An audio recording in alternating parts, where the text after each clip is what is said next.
ലോക്സഭാ തിരഞ്ഞെടുപ്പിൽ വടകരയിൽ CPM-ന് തോൽവി സംഭവിച്ചത് KK ശൈലജയുടെ രാഷ്ട്രീയ പ്രതിച്ഛായയെ കൂടി ബാധിച്ചിരിക്കുകയാണ്. കേരളത്തിലെ ആദ്യ വനിതാ മുഖ്യമന്ത്രിയാകുമെന്ന് വരെ ജനങ്ങൾ അല്ലെങ്കിൽ CPM അനുകൂലികൾ പറഞ്ഞ KK ശൈലജയുടെ ഭാവി ഇനി എന്താകും?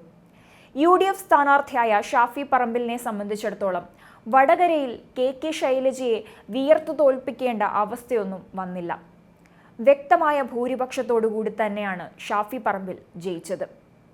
എന്നാൽ വടകരയിലെ തോൽവി ജനങ്ങളുടെ ഇടയിൽ ടീച്ചറമ്മ എന്ന ബിംബത്തിനേറ്റ മങ്ങലാണ് എന്ന് വേണം കരുതാൻ. വരുന്ന നിയമസഭാ തിരഞ്ഞെടുപ്പിൽ CPM-ന്റെ ശക്തി കാട്ടാൻ കഴിയുമെന്ന് കരുതിയ ശൈലജയുടെ കനത്ത തോൽവി യഥാർത്ഥത്തിൽ അവരുടെ രാഷ്ട്രീയ ഭാവിയെ തന്നെയാണ് സാരമായി ബാധിച്ചത്. സംസ്ഥാന രാഷ്ട്രീയത്തിൽ നിന്നും KK ശൈലജയെ മാറ്റി നിർത്താനുള്ള നീക്കം പാർട്ടി സംസ്ഥാന നേതൃത്വത്തിന്റെ ഭാഗത്തു നിന്നും ഉണ്ടായി എന്ന് വിലയിരുത്തപ്പെടുന്നു. അപ്പോൾ അങ്ങനെ ഒരു നീക്കത്തിനേറ്റ തിരിച്ചടി കൂടിയാണ് ഇത്. CPM നേതൃത്വത്തെയും മുഖ്യമന്ത്രിയെയും സംബന്ധിച്ചിടത്തോളം ഇനി കേരളത്തിന്റെ ടീച്ചറമ്മ എന്ന ഇമേജ് നിലനിർത്താൻ ശൈലജയ്ക്ക് കഴിയില്ല എന്ന കണക്കുകൂട്ടലാണ് ഉള്ളത്. വടകരയിൽ മത്സരിക്കാൻ തീരെ താല്പര്യമുണ്ടായിരുന്നില്ല KK ശൈലജയ്ക്ക്. തനിക്കു പകരം PK ശ്രീമതി ടീച്ചർ മത്സരിക്കട്ടെ എന്നും കണ്ണൂരിൽ മത്സരിക്കാൻ തന്റെ പേര് ഉയർന്നു വന്നപ്പോൾ തന്നെ പാർട്ടി സംസ്ഥാന നേതൃത്വത്തെ അവർ അറിയിച്ചിരുന്നു. എന്നാൽ K മുരളീധരനാണ് UDF സ്ഥാനാർത്ഥിയായതെങ്കിൽ വടകരയിൽ വിജയിക്കാൻ കഴിയുമെന്ന കണക്കുകൂട്ടലായിരുന്നു CPM നേതൃത്വം. RMP നേതാവ് TP ചന്ദ്രശേഖരന്റെ കൊലപാതകത്തിന് ശേഷം വടകര പാർലമെന്റ് മണ്ഡലം നഷ്ടപ്പെട്ട CPM-ന് ഒഞ്ചിയം രക്തസാക്ഷികളുടെ മണ്ണിൽ എന്തു വില കൊടുത്തും തിരിച്ചു വരാനായിരുന്നു CPM ലക്ഷ്യമിട്ടത്. എന്നാൽ ഇത്തവണ തങ്ങളുടെ സ്ത്രീ ശബ്ദമായ KK ശൈലജയെ മുൻനിർത്തി CPM നടത്തിയ പോരാട്ടം അമ്പെ പരാജയപ്പെട്ടു പോവുകയായിരുന്നു. രാഷ്ട്രീയ കേരളം കണ്ട അതിശക്തമായ പോരാട്ടവും സകല പരിധികളും ലംഘിച്ച സോഷ്യൽ മീഡിയ യുദ്ധവും കടത്തനാടൻ മണ്ണിൽ നടന്നുവെങ്കിലും ഇതിൽ CPM-ന് നേട്ടം കൊയ്യാനായില്ല. വമ്പിച്ച ഭൂരിപക്ഷമാണ് UDF സ്ഥാനാർത്ഥിയായ ഷാഫി പറമ്പിൽ നേടിയത്. CPM-ന്റെ പാർട്ടി ഗ്രാമങ്ങൾ ഏറെയും സ്ഥിതി ചെയ്യുന്ന കൂത്തുപറമ്പ്, തലശ്ശേരി മണ്ഡലങ്ങളിൽ നിന്നും വോട്ട് ചോർന്നതാണ് പാർട്ടിയെ ആശങ്കയിലാക്കുന്നത്. KK ശൈലജയ്ക്ക് മികച്ച ലീഡ് ലഭിക്കുമെന്ന് പ്രതീക്ഷിച്ചിരുന്ന നാദാപുരത്ത് ഉൾപ്പെടെയുള്ള സ്ഥലങ്ങളിൽ നിന്നും വോട്ടുകൾ ചോർന്നതും തിരിച്ചടിയായി.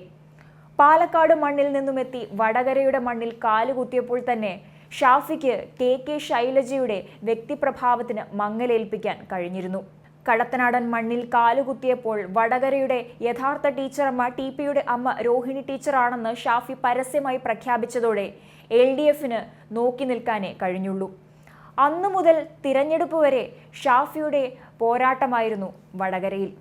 മൊത്തം പോൾ ചെയ്തതിന്റെ 5,52,490 വോട്ടുകളാണ് ഷാഫി നേടിയത്. KK ശൈലജയാണെങ്കിൽ 4,37,333 വോട്ടുകളും BJP സ്ഥാനാർത്ഥിയായ പ്രഫുൽ കൃഷ്ണ 1,10,701 വോട്ടുകളും നേടി. കഴിഞ്ഞ തവണ VK സജീവൻ നേടിയതിനേക്കാൾ ഇരട്ടി വോട്ടുകൾ NDA സ്ഥാനാർത്ഥി നേടിയത് പ്രതീക്ഷകൾക്കും അപ്പുറമായിരുന്നു.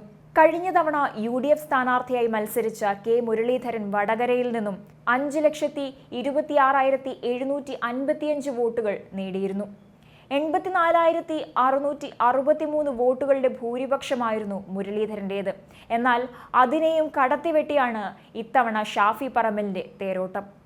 RMPയുടെയും മുസ്ലിം ലീഗിന്റെയും കഠിന പ്രയത്നമാണ് മികച്ച ഭൂരിപക്ഷത്തിലേക്ക് ഷാഫിയെ നയിച്ചത്.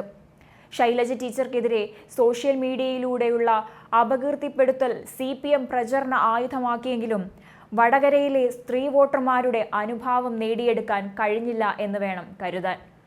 കഴിഞ്ഞ നിയമസഭാ തിരഞ്ഞെടുപ്പിൽ 60,000-ന്റെ റെക്കോർഡ് ഭൂരിപക്ഷത്തിന് മട്ടന്നൂരിൽ നിന്ന് ജയിച്ച KK ശൈലജ MLA ആയി തുടരട്ടെയെന്ന് ജനങ്ങൾ തീരുമാനിച്ചപ്പോൾ വടകര UDF-നൊപ്പം ഇത്തവണയും നിൽക്കുകയായിരുന്നു. വടകരയിലെ തോൽവി CPM-ന് അങ്ങേയറ്റത്തെ തിരിച്ചടി തന്നെയാണ്. KK ശൈലജ തോൽക്കുന്നത് വഴി പാർട്ടിയുടെ ജനകീയ മുഖമായ ടീച്ചറമ്മയ്ക്കേറ്റ മങ്ങലാണ്. TP എന്ന വികാരം വടകരയിൽ ഇപ്പോഴും ഉണ്ട് എന്നതിന്റെ തെളിവാണ് ഈ വിജയം.